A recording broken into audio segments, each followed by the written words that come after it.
Number one, ito yung alam natin, paggawa ng thesis, paggawa ng term paper.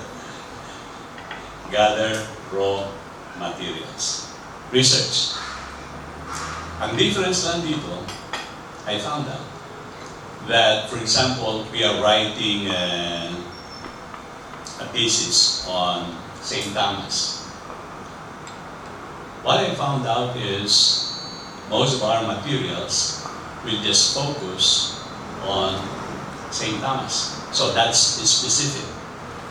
But what's new here is it's not only specific, but general. So specific is about the life of the saint that you will write, but general, don't lose sight of general. Because general deals about life and events. So in other words, this is your current job. But once that is done, that is done. Whereas the general is a lifelong thing. You have to continue searching, researching for the general. And the reason is because of this.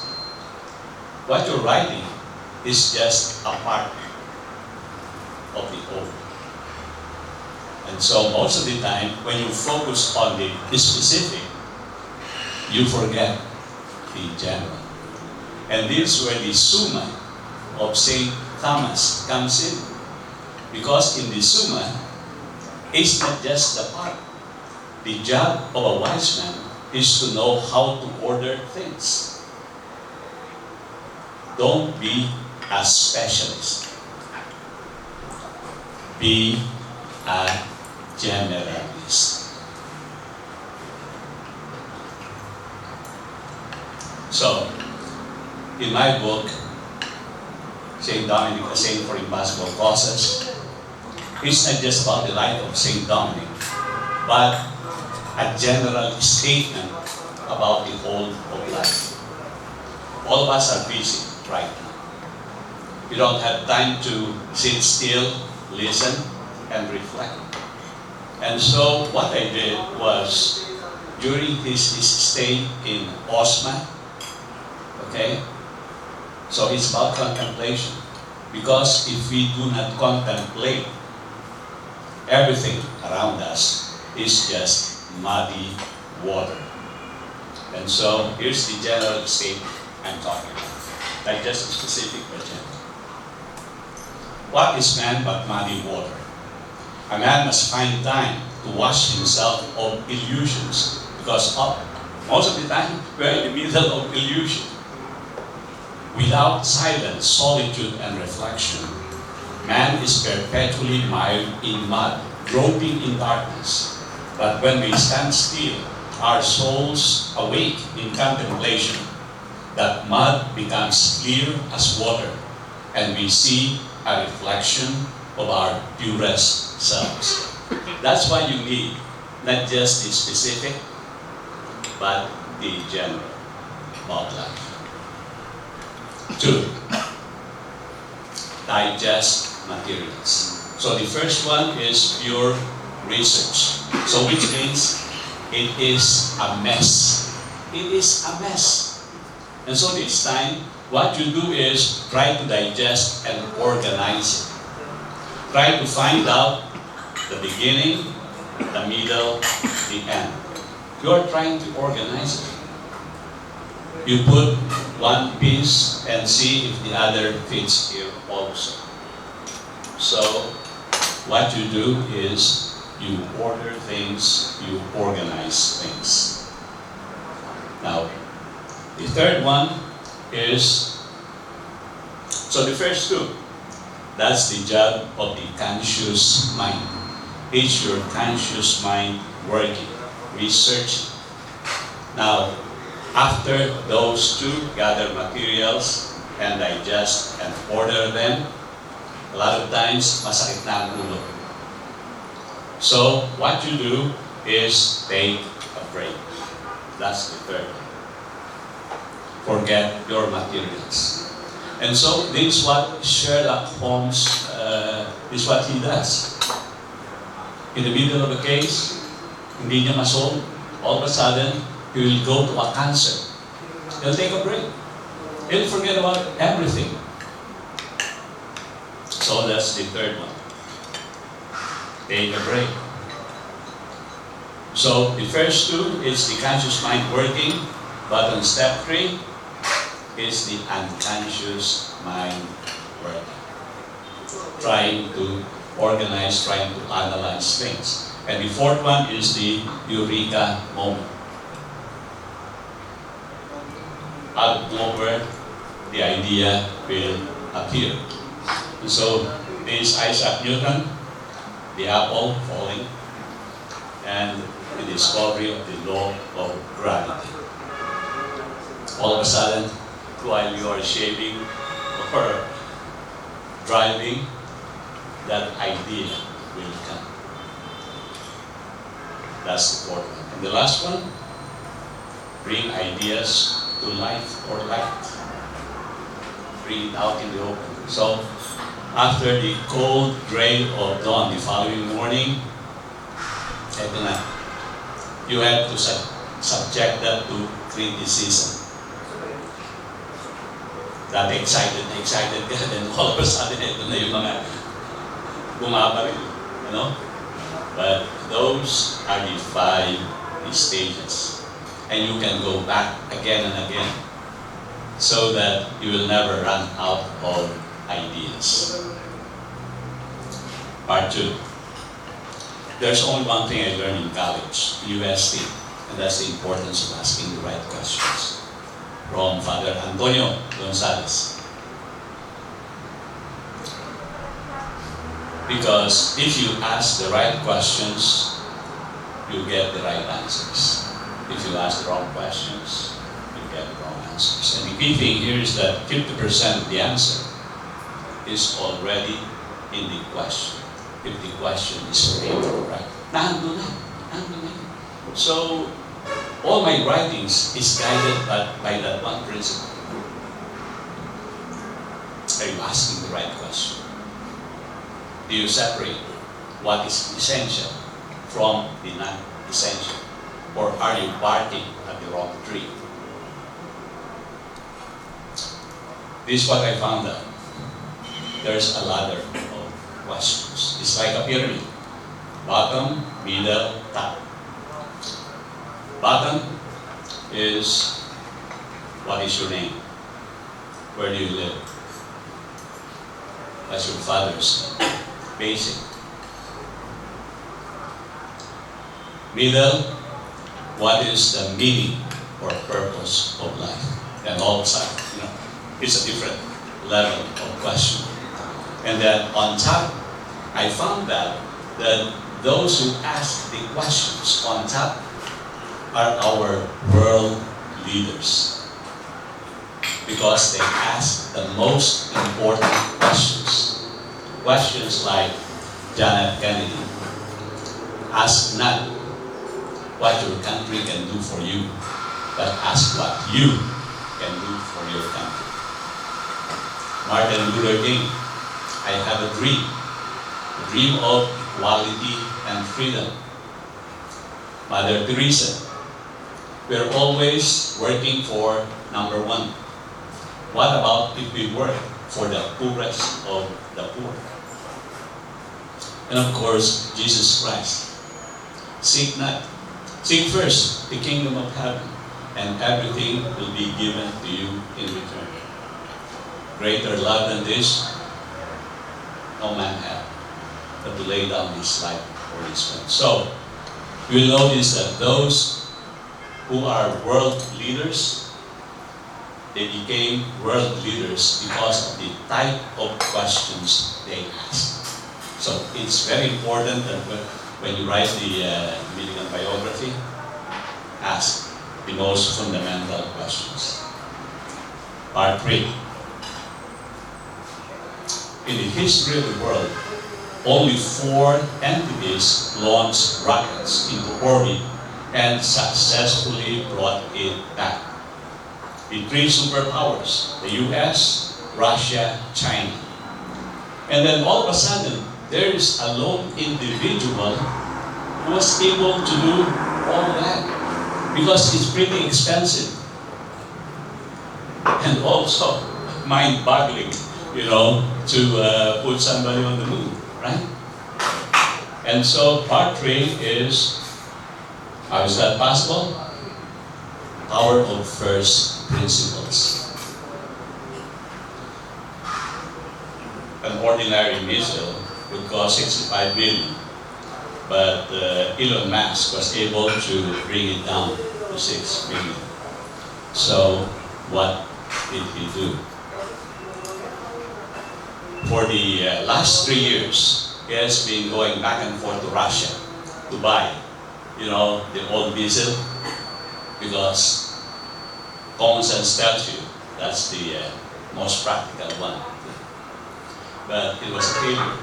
So what he did was just rely on his alone individual through the use of first principles. According to Aristotle, the first basis from which a thing is known, that's the first principle. So reality is like an onion. You have to peel each layer. And when you can no longer peel it, that's the last one, that's the first principle. And so what he did was this. Okay, it's so expensive.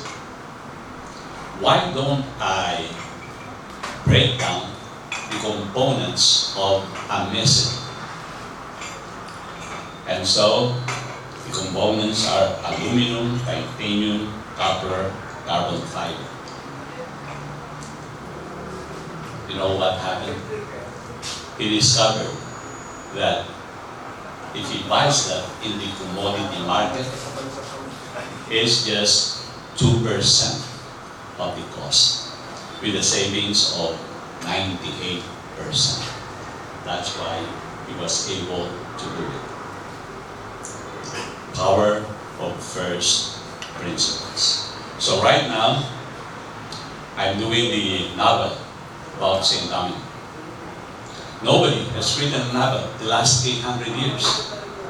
And it's so difficult.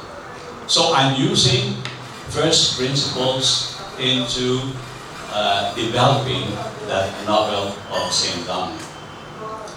I'm going to get a blockbuster movie, analyze it, and then use the power of abstraction to transfer what I learned from the blockbuster movie into this novel, the power of first principles. Part 4 of writing by Stephen King, famous for his first blockbuster movie, Carrie. Take Carrie to the prom. At first, when I read all of the books I could read about writing, I said, this guy's no good. Why? Because he's just a writer of horror stories. What can I learn from this guy? But after reading book after book after book, I noticed that he's on top. And the reason being, he is a great Dominican writer. I found that. He's a Dominican, but he is a great Dominican writer in the sense that St. Dominic put study and research first. He reads 70 to 80 books a year. And he says, reading is the creative center of a writer's life. If you don't have time to read, you don't have time to write. Simple as that. That's why Google, right? Type free PDF on writing by Stephen King, and it's free. You'll have it there. Okay? So, read that. Write in the morning, read at night. Write in the morning, read at night. Good writing consists of mastering the fundamentals. So this is what I said before. Number one is vocabulary. Number two is grammar. And number three is elements of style and writing. Ito yun, no? William is Frank Jr. and F.B. White. That's a classic in elements of writing. And this is what we missed when we were still in the seminary. We know how to do research, we know how to write in prose, but in poetry, we don't. Now, Google this. Return to the Past by Albert Camus. For me, this is the greatest piece of writing. Return to the Past. I'm going to give you this piece. It's the most lyrical piece I've ever seen. And this has affected the way I write. Tell the truth. Very Dominican. Now, we all know that fiction is not factual. It's just the imagination working, right? But take a look at this. I love this. Fiction is the truth inside a lie. Facts are facts, right? Fiction is fiction. Fiction is a lie, but actually is the truth inside a lie. Part 5, Huling Hapunan. So, those 4 parts, I'm now using those 4 to write this Huling Hapunan. It's a real picture. I saw it in my old baon, 1973. I was just 27 years old. I was still here in Santo Domingo when I received the trophy. I already forgot if there's some money involved. I don't know. Okay? But the key thing is this. Write this down, because this is the most important thing that I learned. You're only as good as your theory of composition. Whether you're a preacher or a writer, whether you are aware of it or not, you're following in your head some basic rules. And this you believe to be the best one. But most of us are not aware of that. Okay. I realized in the end that writing is really about yourself. Writing is really about yourself. The way you feel, the way you think, the way you question and live your life. Your main source is yourself, because that's the only person that you know best. So, Huling Hapunan is about the life of a priest. That's the one I know best. That's the one I can talk about with authority, with conviction. Every word I write resonates because I know the subject matter very well. I live it, I speak it, I breathe it. So, first things first. Which is more powerful? Because words have weight. Words have weight. So, to pull your emotion, which is better? Is it when you cry or when you laugh? Which is more powerful? Is it comedy or tragedy? And the answer lies in the poetics of Aristotle. Aristotle says it's tragedy. That's why you can see that all love songs are tragic and sad. It's about an unfulfilled dream. It's all about tragedy. And so, this is what Aristotle says. The purpose of tragedy is to arouse pity and fear in the audience, leading to a catharsis, a purgation or cleansing of emotions. And so when I wrote Huling Hapunan, which means Last Supper, that's his last Mass, because he's leaving the order already. So I ask this question again. It's about the question. What is the most fearful, tragic thing that could happen to a priest? It's about comedy. What is the most fearful, tragic thing that could happen to a priest? And so, a priest leaving the priesthood. Because it is a betrayal of trust, of commitment.